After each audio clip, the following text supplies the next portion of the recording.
Hello, friends. Welcome again to a brand new episode of the Third Men Cricket Podcast.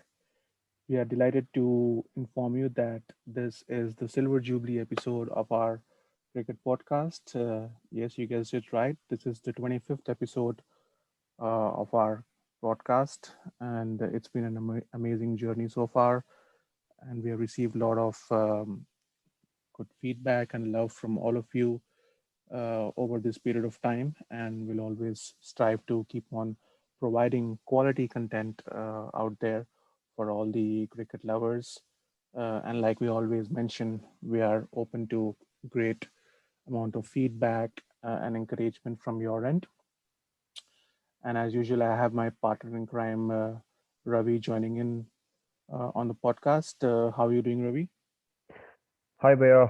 All good, and yeah, glad to know that it's the 25th episode. Of course, uh, I think it's about 8 months that we started our journey, and of course, 25 episodes. I think we've come a long way, and of course, I think there's a lot more to go. And we love what we do, isn't it? Talk about the sport that we love.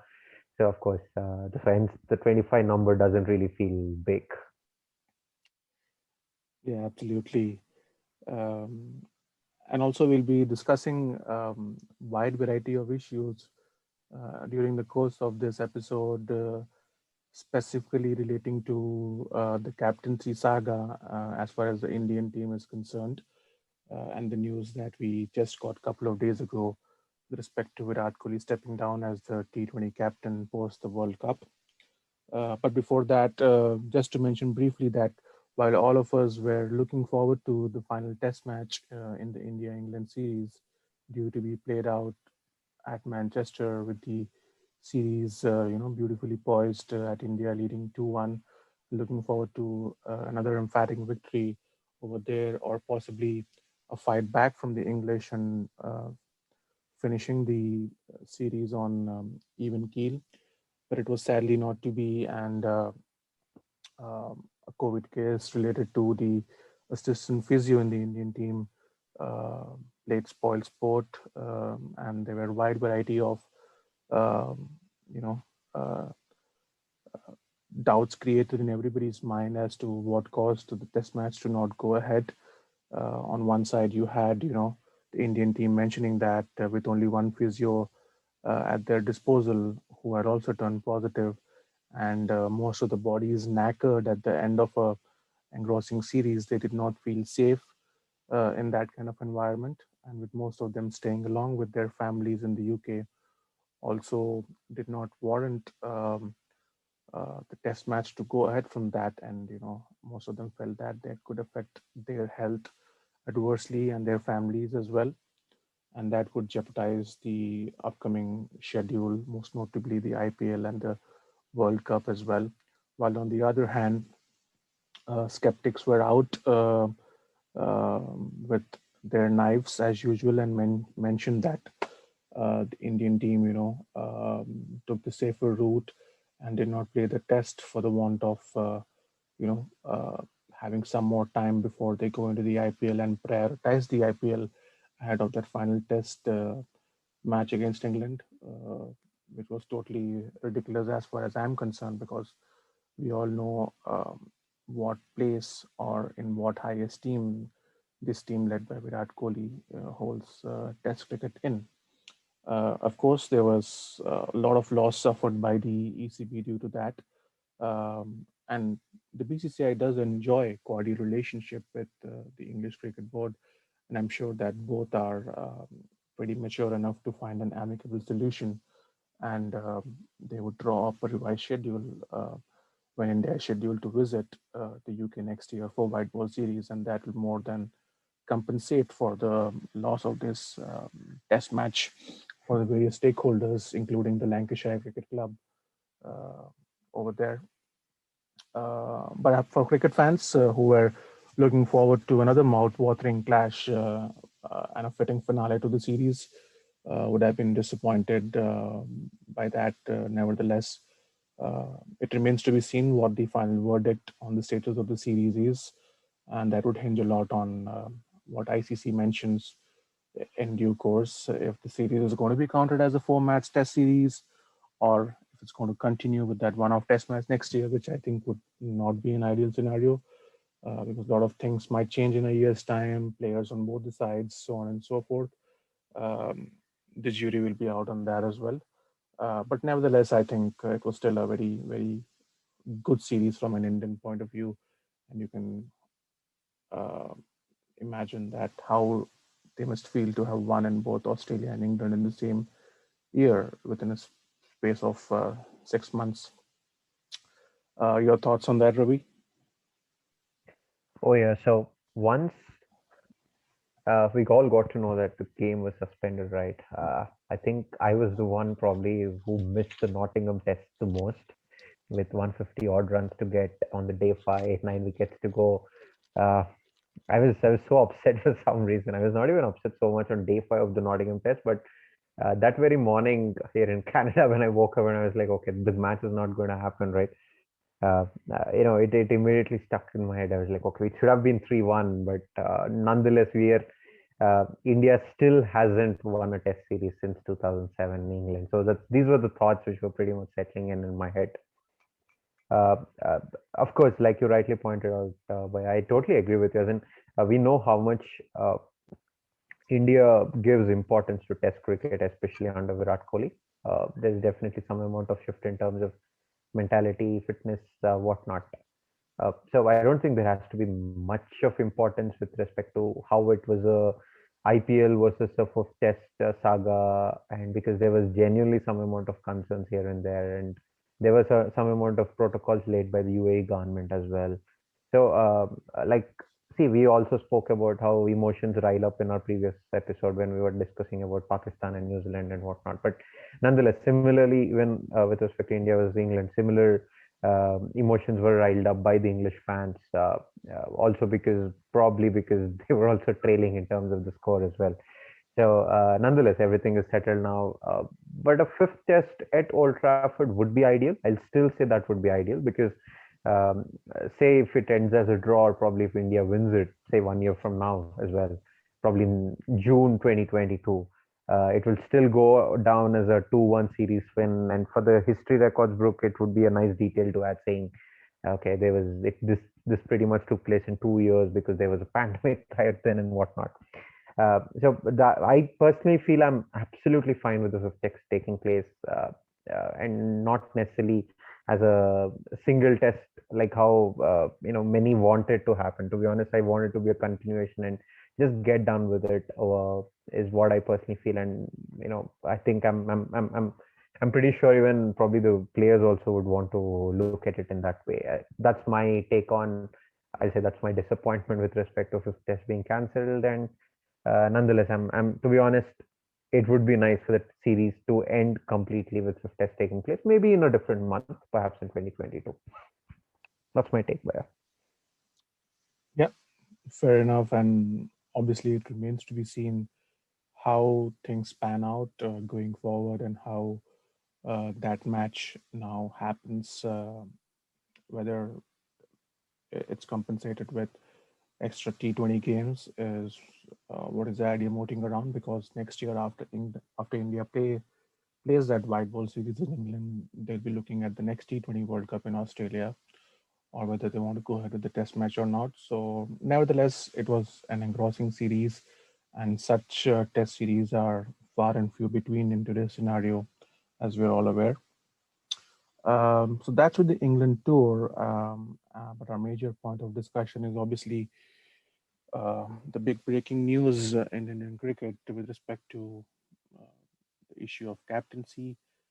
And right post that tour, we know that there was a news first that surfaced in Times of India by a reporter saying that India is contemplating changing leadership as far as the white ball formats are concerned. Um, and it just opened up a Pandora's box, and clarifications that were sought from the board treasurer and the board secretary uh, were all in unison from there, and where they mentioned that nothing of that sort is um, being planned, and that Virat Kohli remains the first choice skipper in all the three formats of the game, and the board is standing behind him,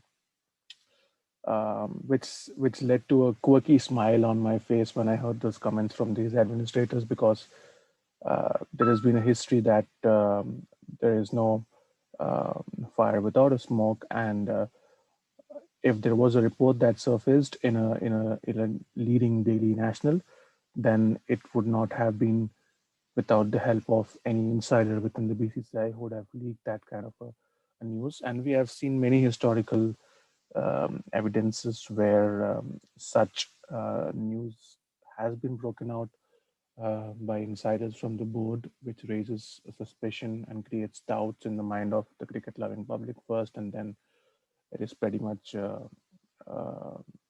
set in stone and eventually turns out to be true. Um, but for me, the most surprising aspect after that was when Virat Kohli announced via his social media handles that he was going to step down as the T20 captain post the T20 World Cup. And what perplexed me right away was the timing of that announcement, because as we know in India, we do a postmortem of the captain and the team post world events, more specifically the 4 year cycle of the One Day World Cup. But for him to come out and make this announcement well in advance that irrespective of the result in the World T20, I'm going to step down as the captain of the T20 team, and I'm going to what do you call remain the captain of the Test and the One Day team. That is subject to decision taken by the selectors again. Was a bit perplexing, to say the least. Uh, and historically, from my point of view, the position of Indian captaincy is one of great power. The captain enjoys a lot of power in India and within the corridors of BCCI, and that is an unspoken truth as well. Um, while on the other hand, if you see, there has always been a smooth transfer of power or transition between captains in Indian cricket, at least in the last 30 odd years, I would say, from the time that I have at least been watching cricket very diligently. Mohammad Azharuddin was the captain for most of the early 90s, and then he went out of form, and the baton was passed on to Sachin Tendulkar, who could not handle that responsibility and could not deliver to the best of his capabilities as a batsman. They brought back Azharuddin again, then brought back Tendulkar again, and then we had the entire match fixing saga. And then Saurav Ganguly came in, who was the captain for a period of 5 years. And then we all know what happened in the Greg Chappell episode. Post that, the baton was passed on to Rahul Dravid, um, who did a good job for a couple of years. And then the T20 format came into the picture, and as Dhoni was given chance as a new skipper. Anil Kumble became the captain of the Test side for a brief period, and then for a considerable amount of time we had MS Dhoni in there before he passed on the baton to Virat Kohli. So we have not had, you know, a scenario where we have changed captains at the drop of a hat, something like our neighboring country Pakistan does even till date. And in the 90s, they had at one time 9 former captains playing in the playing 11 in the series, which was a joke. Uh, One good thing that we have had is stability, and every captain, I would say, since Saurav Ganguly has been in a position of good power, backed by the board. If there was a Ganguly, he had a Jagmohan Dalmia at the helm of affairs at BCCI. If there was a MS Dhoni, there was N. Srinivasan there. Uh, and if there was Virat Kohli, I would say there was a committee of administrators, which brings us to the moot point, and I would say the power that the Indian captain enjoyed went up a notch from the time Virat Kohli became the captain, because there was nobody to, I would say, rein him in the BCCI, as it was being taken care of by the COA, and he pretty much had his way uh, right from the onset of his tenure.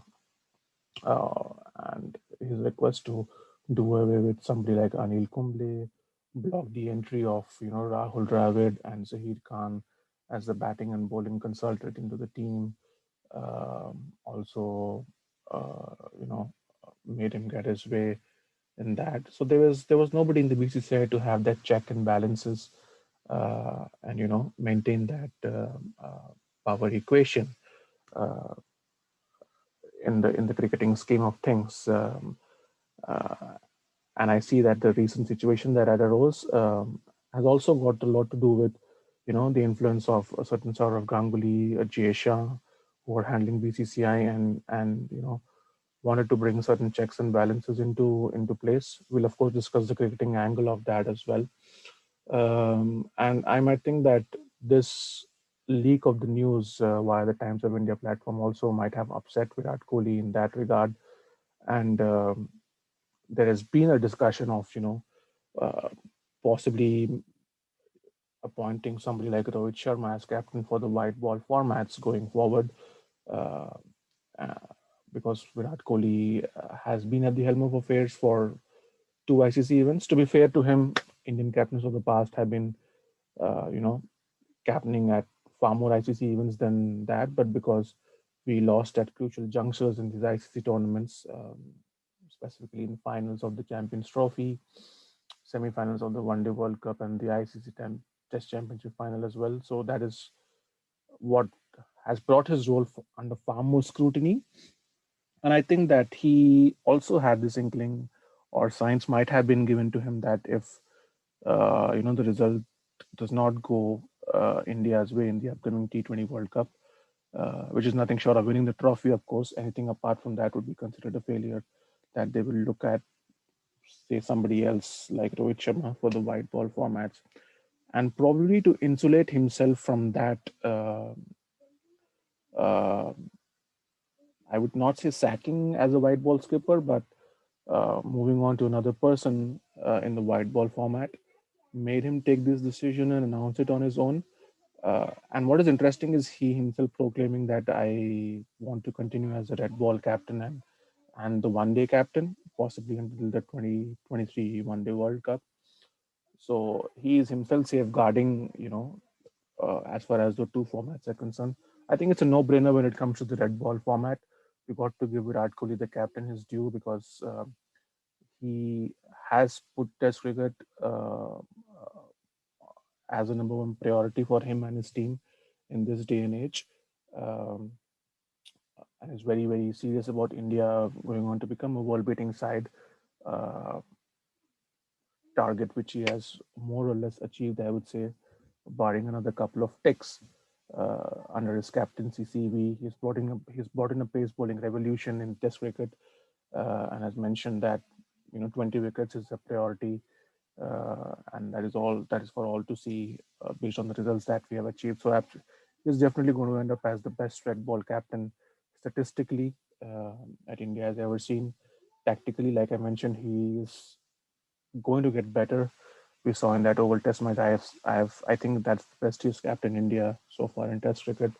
Um, so those are my thoughts, based on what the kind of bombshell that he dropped on social media. And the timing of that was a bit skeptical as far as I'm concerned. And that opened up a lot of can of worms and led to speculations as well.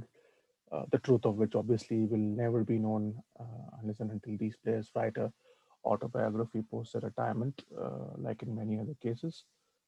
But your initial thoughts on his announcement of relinquishing the T20 captaincy after the World Cup? Oh, well, firstly, I think it's a win-win for Virat Kohli, for the brand Virat Kohli, for the team Virat Kohli, and whatnot.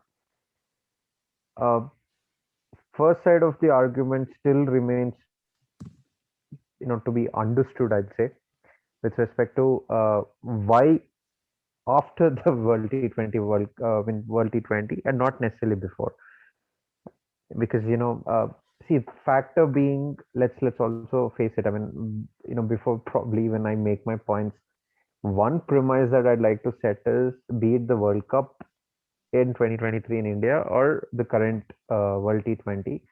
I think these are two World Cups, or some key ICC tournaments which favor the Indians the most in terms of conditions and whatnot. So no captain would not say no to a World Cup in India. We can talk about the glorious MS Dhoni of 2011. Of course, there's no doubt about his uh, ability and whatnot. But nonetheless, let's also not forget that we did play at home, and of course, we were talking about a team which never, I mean, wherein a tournament wherein the home team has never won, and India has done it for the first time. But after that, three World Cups consecutively, the home team has kept on winning. So 2023 World Cup, definitely India will start as a favorite. There's no doubt about it. And I personally don't see any reason uh, why Virat should not be captaining, because it's not that I'm a Virat fan, but I personally think he has done nothing majorly wrong with respect to captaincy, or even with respect to 2019 World Cup, wherein I think it was an horrid 20 minutes in terms of batting. The early morning session, the luck factor, and we've discussed this in the previous um, podcast as well. I mean, so I personally don't think we lost the World Cup because of the captaincy factor. 2017 Champions Trophy final, definitely yes. Win the toss. Do you really want to bowl first is a factor. Similarly, there are strong rumors about how Anil Kumble advised him to do against, and there was a clear rift, and the discussion will go on for forever. But 2019 World Cup, we were the top of the table. We did bowl really well against New Zealand at Old Trafford. Were fairly successful in kind of restricting them to a very okayish total, and then rain, and then unusually there are two teams batting on two different mornings, so every team faced the early morning swing, and then horrid 15 minutes wherein Kohli plays across the leg, Rohit Sharma and KL Rahul's horrid batting as well. So I personally don't think there was much that Virat could have done with respect to 2019 World Cup. So I personally would still remain and will be neutral with respect to how he should still be the World Cup captain, in at least with respect to 2023. And coming to the handing over the baton part, and the timing is something, of course, that I personally questioned. But I personally don't think it's to do with workload management alone, and I think it's more tactical in terms of ensuring that he still gets to captain. If he wins it, nothing like it, he'll be hailed as for the Lord forever. But if he doesn't win it, okay, the transition is anyway in place. However, what one needs should not be forgetting is there is someone constantly knocking at his door. If it's Rohit Sharma, the white ball captain, because I mean, with in terms of the only T20 alone, because all the ODI performances of Virat Kohli will be under much more scrutiny. Even if he gets 100, it still matters a lot if he'll win the game or no. And there's a lot of insecurity, and I'm not sure how much it would bother the player Virat Kohli. But in terms of the split captaincy, of course, we are looking at the only way possible, because Australia, there's another World T20 next year, so that would necessarily give Rohit Sharma also enough time and take it forward. What I'm absolutely surprised is, and I'm sure we've discussed this in the past as well, I'm not sure on the podcast or probably personally. Uh, Definitely, Rohit has won those five IPL trophies. Probably is going to make it a sixth time this time around. Won't delve much into it, but we tend to hail or give him too much, or probably credit him too much than probably what he, if not deserves, at least what he has shown us in terms of pure prowess as a captain. Uh, so we've discussed this in the past. A captain is as good as his team, and let's not forget the whole system of how Mumbai Indians functions, the roster that he has always available, the vintage players that he has, uh, the amount of retentions they do, because they have that core 4 to 5 players, and then they develop a few more, and of course their scouting system is technically very amazing, and I'm not very sure, um, you know if it was Rohit Sharma alone that necessarily got them the five trophies, because we often see a lot of discussions and arguments on, I'll not use the word Twitter, but even by many of my friends who really talk a lot of logic and sense. But what I mean to say is there's too much importance and there's too much judgment already passed on the captain called Rohit Sharma. So I'll still not necessarily get to conclusions. It's a good thing it had to happen, because two World T20s, if Virat Kohli loses two of them, I don't think he can roam um, freely in India anymore. So it's a good thing. Next World Cup, we'll be seeing a new captain, and if India get them both, it's nothing like it. It's golden age and whatnot. But if India fail to do either of them, you'll still see the fan fight going, and how Rohit deserves a chance in 2023 World Cup, and uh, the arguments around it. So, with respect to if Rohit should be captaining both white ball formats, uh, I personally don't think so. I'm not a huge fan of this idea yet, because I still want to see Virat continuing what he does. And 2023 World Cup at India, I think if you have a Virat and a Rohit as a vice captain and good amount of synergy uh, in the dressing room, well, I think we're all good, and we should be starting as favorites, and we should be closing the 50 over games, unlike the 2020 over games where it's far more unpredictable. But I'd also like to touch upon another issue and probably also take your views on it, upon Baya. There are strong rumors again. I mean, see, there has been one rumor which has gone right, which has turned out to be right. So there's a lot of weight again given to this. That Virat Kohli apparently suggested that for the white ball format, since I'm going to be the captain till 2023 World Cup, he's proposed a new vice captain to be looked into, because Rohit is He's 35 now, and he'll be 35 soon. And by 2023 World Cup, he'll be about 37. So the idea is okay, the theme is okay, but it's still a question, and uh, the question still arises. I mean, if there is absolute synergy and if there's absolute professionalism in how they operate, I don't personally. Uh, I can't think of a better combination than these two men leading us to glory. But at the same time, if Virat is thinking of a succession planning so that India is in safe hands in the future as well, my $100, or probably I'll bet my life on Shreyas Iyer as a vice captain, not even KL Rahul for that matter, or anyone else. So I personally think uh, Shreyas Iyer should be looked into, and I hope he makes enough runs.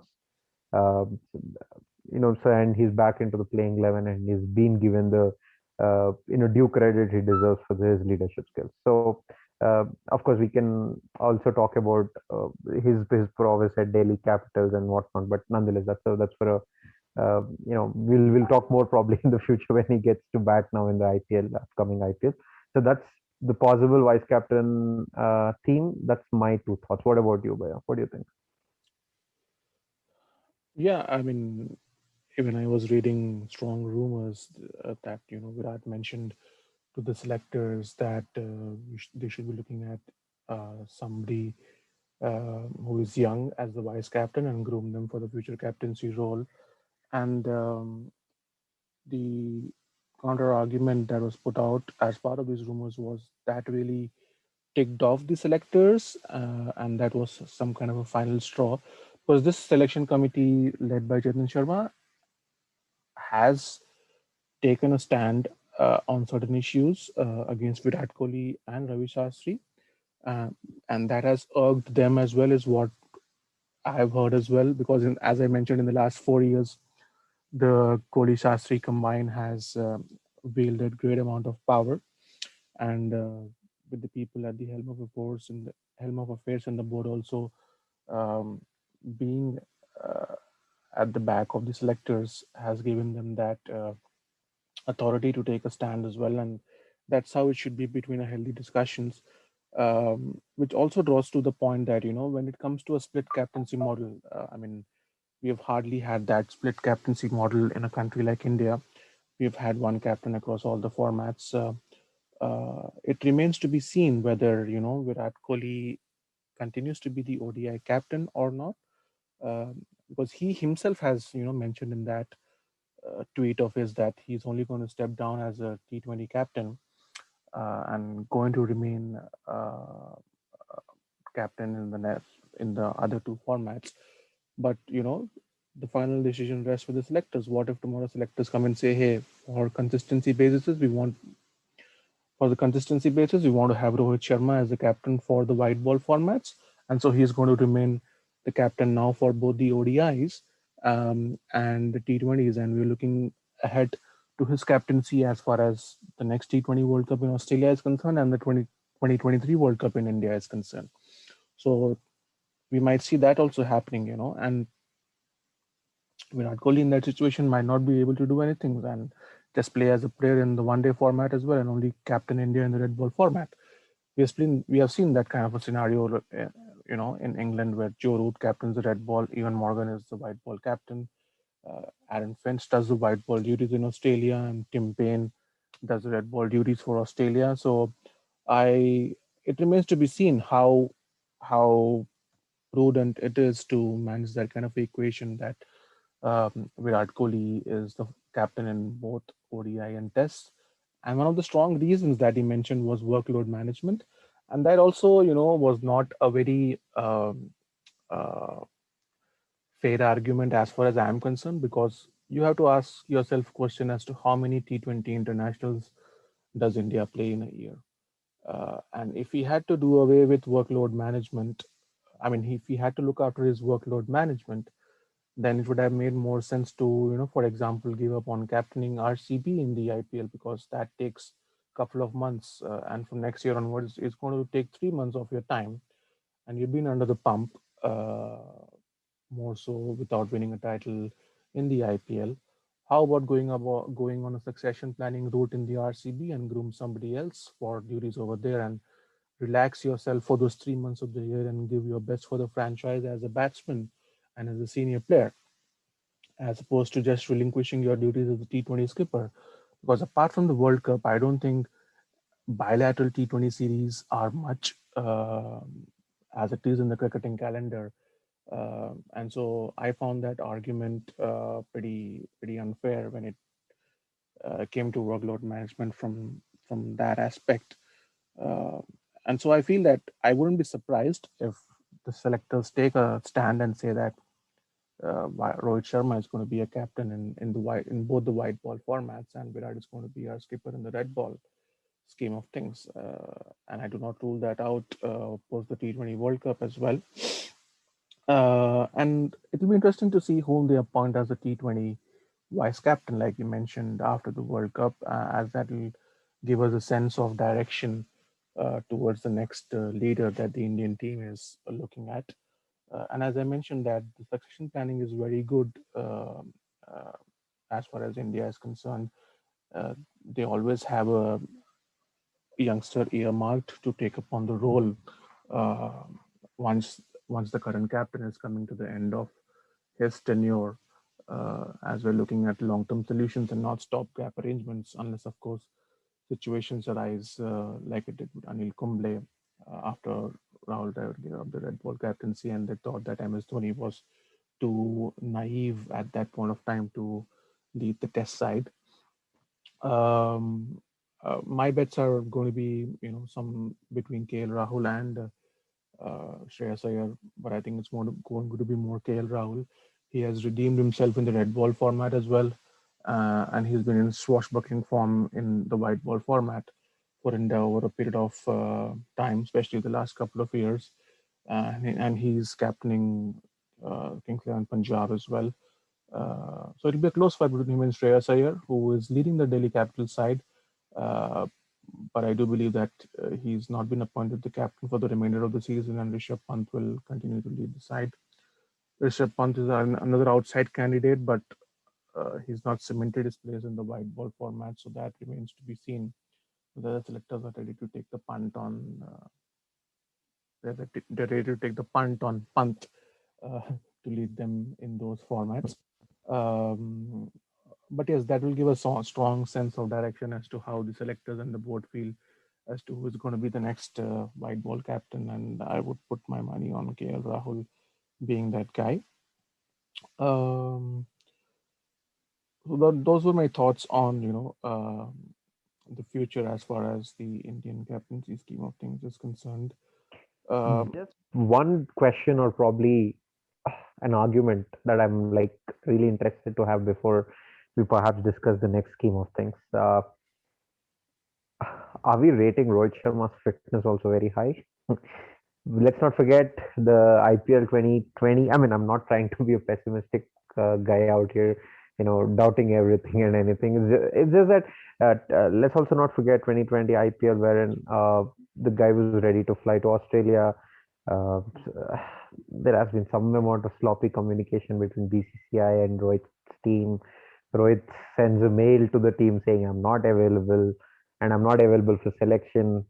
Next few days, while Kyron Pollard was captaining the team, this guy walks in as the captain, plays the last couple of days, couple of matches, plays a okay couple of innings, and then of course takes the trophy home. But still, there's a lot of fire, a lot of talk about how it was not addressed properly. Not many fingers to point out here and there, but that at that point in time, we were talking about some genuine fitness concerns. Uh, of late, we've seen the fact that while he's definitely on the healthier side, he's far more uh, definitely fitter than the past. But nonetheless, the lad is 35 now.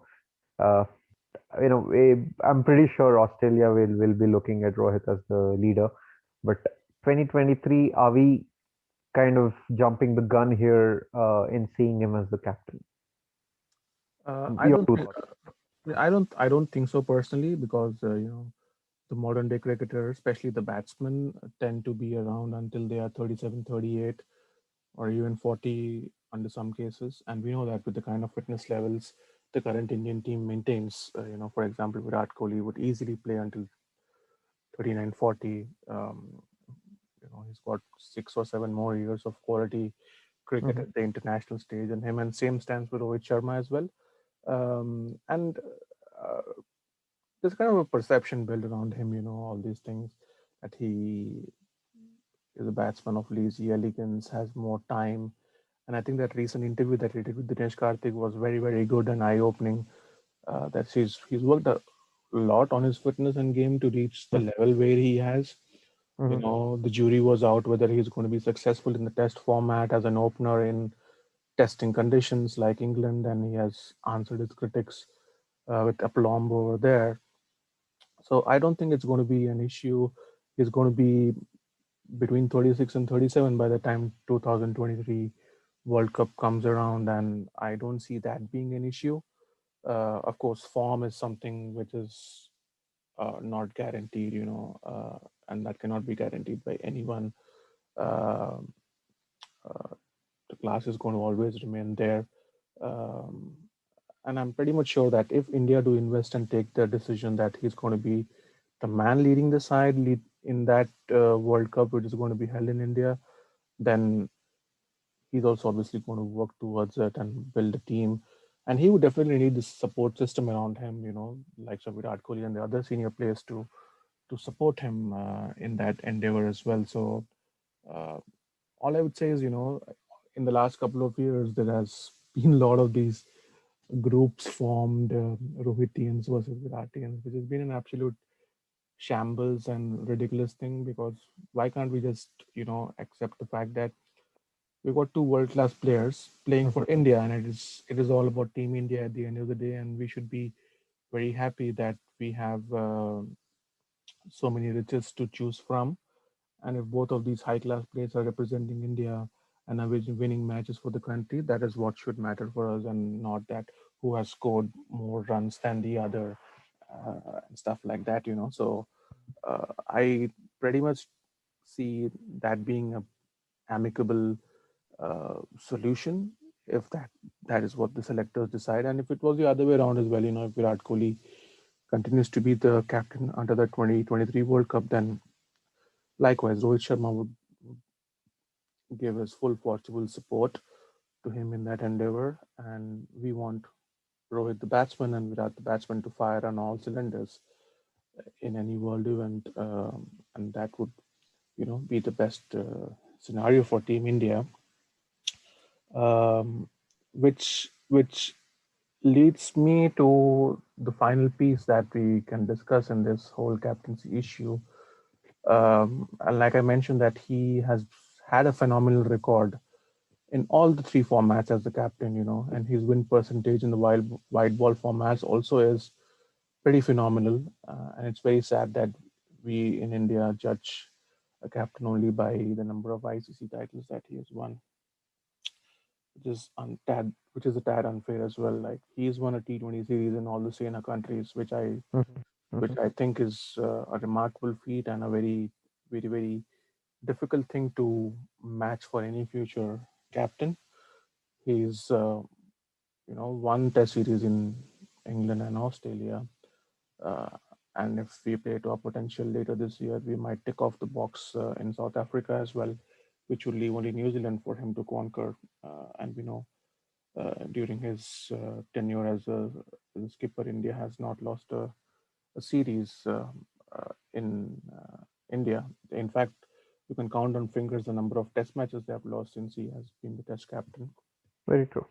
Um, and so the final piece that I wanted to discuss was, in spite of all this success, you cannot hide from the fact that there has been a lot of resentment in the dressing room as well, and the way certain players have been handled, who have felt very insecure about their places in the team, and sometimes he, as a captain, gives us an impression of saying that it's my way or the highway. These are the things that I've thought about the team, and this is going to be my playing 11 and the style that we play.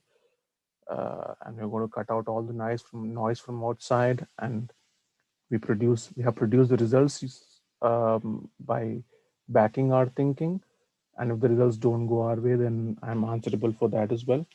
But the way, for example, certain players that have been handled, and like I mentioned, the kind of insecurity that has grown within the team, for example, with players like Pujara, Rahane, Ashwin, Jadeja at one point of time, Rishabh Pant as well at one point of time.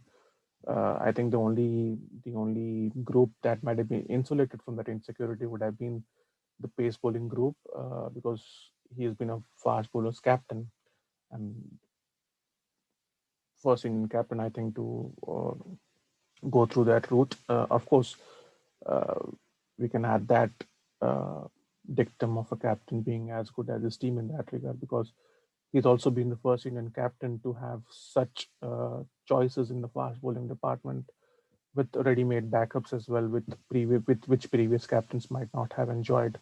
And that is the fruit that we are bearing as a country, right from the time the MRF Pace Foundation was set up all those years ago, and all those efforts throughout the years have technically borne fruit after such a long time.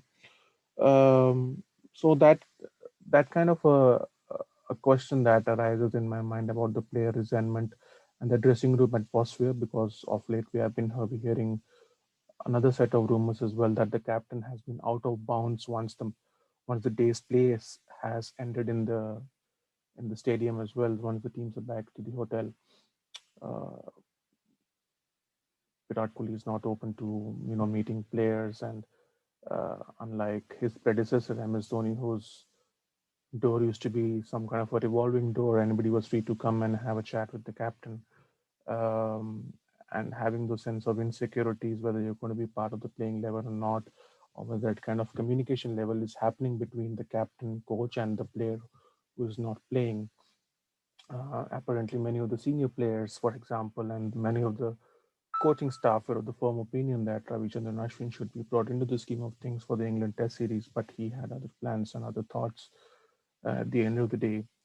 Uh, and also the way the team gelled in that tour of Australia earlier this year, when Virat Kohli was not part of the last three Test matches.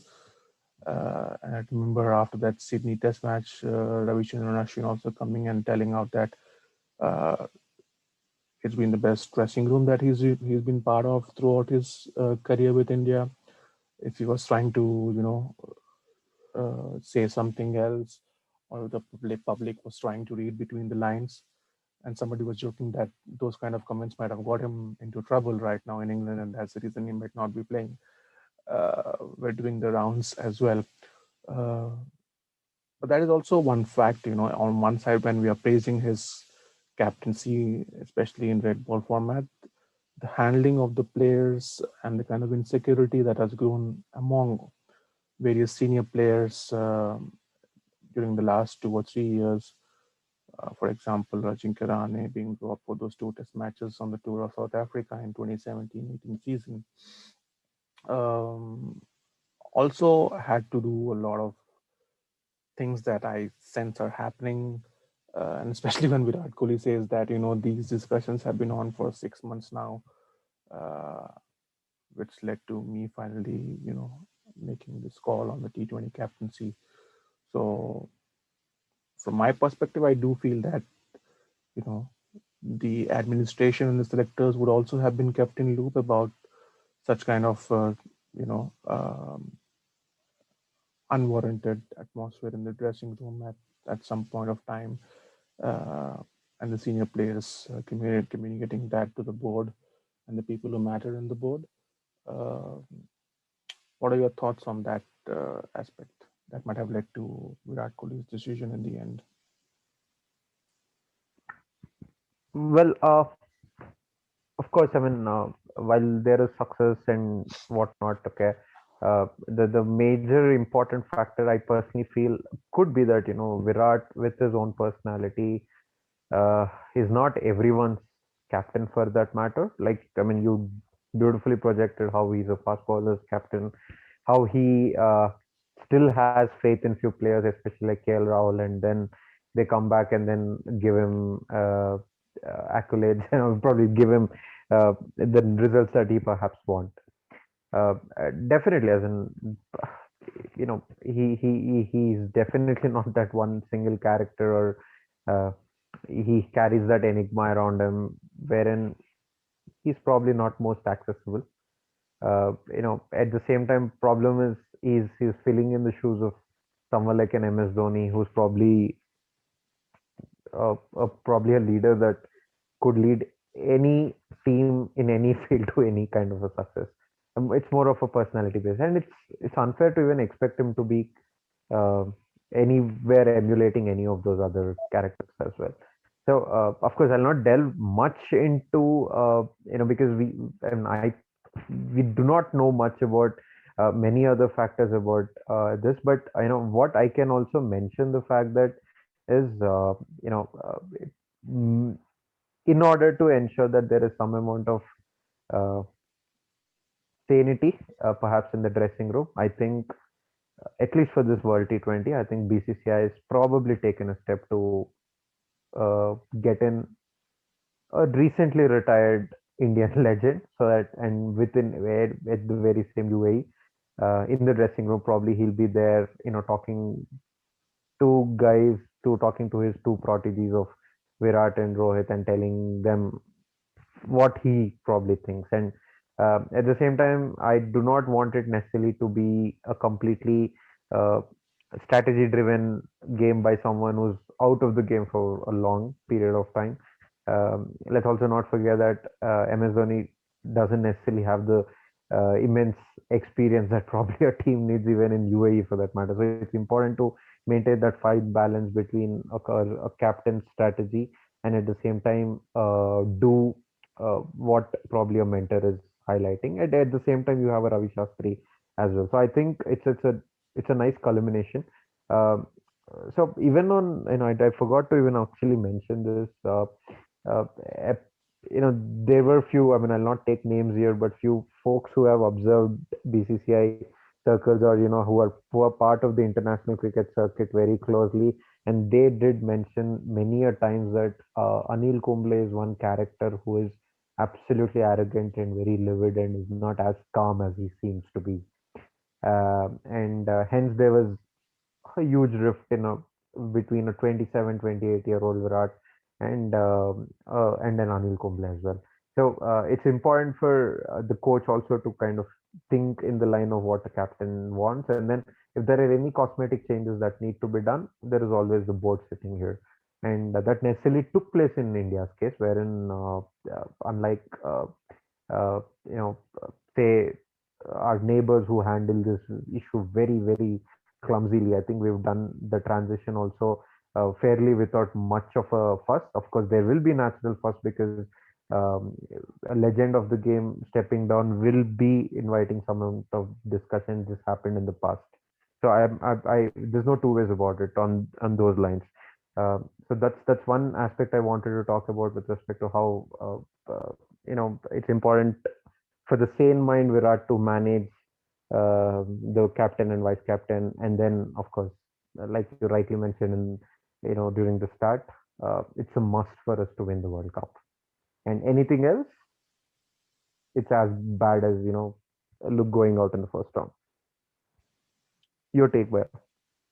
Yeah, um, pretty much agree with your point of view on that. Um, which brings me to my, final point on this whole thing is the appointment of MS Dhoni as a mentor. I put that in caps and in uh, inverted commas for the Indian team only for that T20 World Cup. And Jay Shah mentioned that he had a chat with MS Dhoni that since the IPL is going to be held in Dubai and the World Cup follows that in Dubai, why not be part of that team?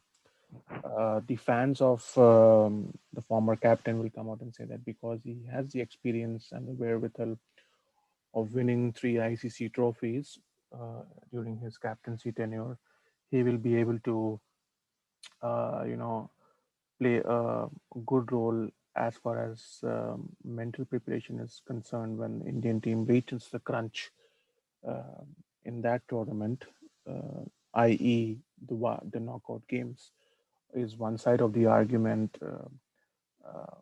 And yes, he has been sort of a fatherly figure to both Virat Kohli and Rohit Sharma, who make no bones about the fact that he's going to remain their captain forever, no matter what.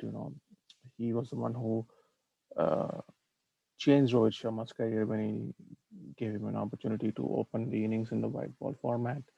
And then we know that he backed Virat Kohli during a tough period in 2012 on the tour of Australia. He was failing, and everybody was wanting him to be dropped, but he gave him a longer rope, and we saw Virat Kohli turn from a boy into a man on that tour when every other senior batsman was crumbling and dished out great performances in Perth and in Adelaide, and was the only silver lining in that Test series. And from there on, Virat Kohli totally changed as a player. Both of them have immense respect for the man.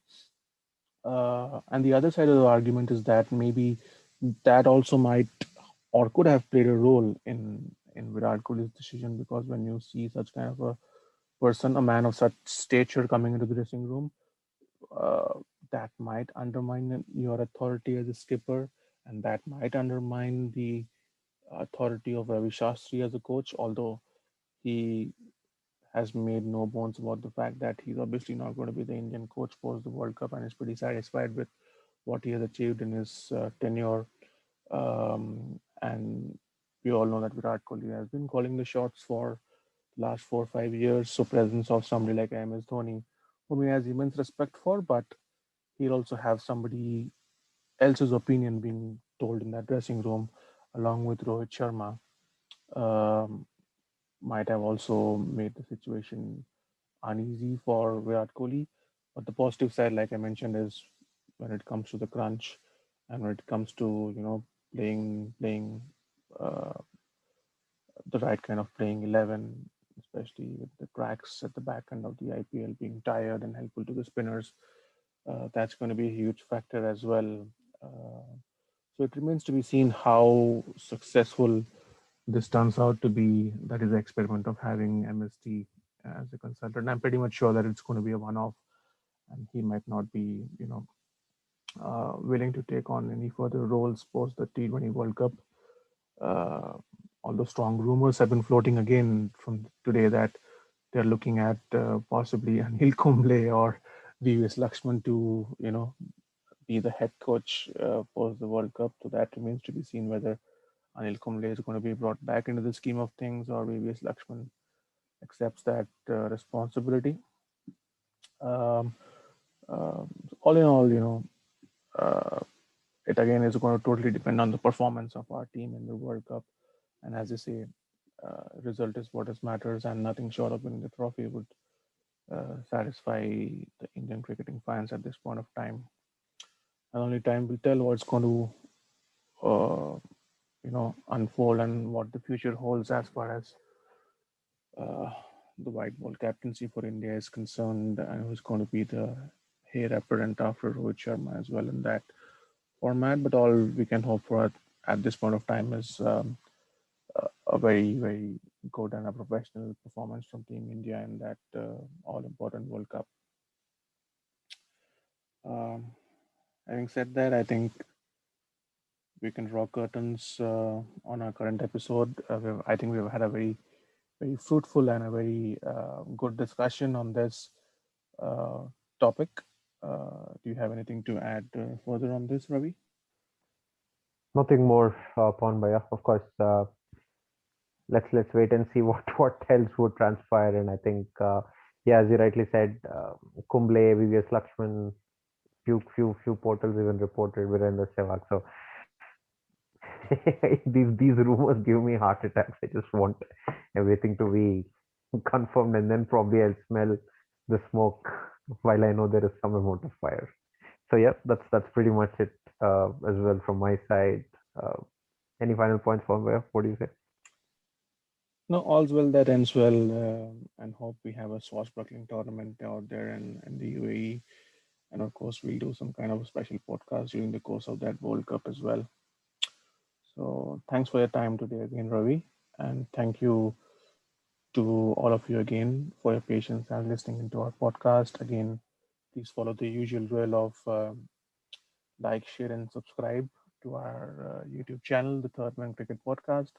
And also click on that notification icon so that whenever we upload a new episode, you get intimated of that immediately and you can listen in. And please provide constructive feedback to us on how we can uh, further enhance the quality of our podcast as well. Thank you to one and all, and thank you to you, Ravi, again as well. Thanks, Sean, bye. And yep, thanks everyone for your support. Bye bye. Bye.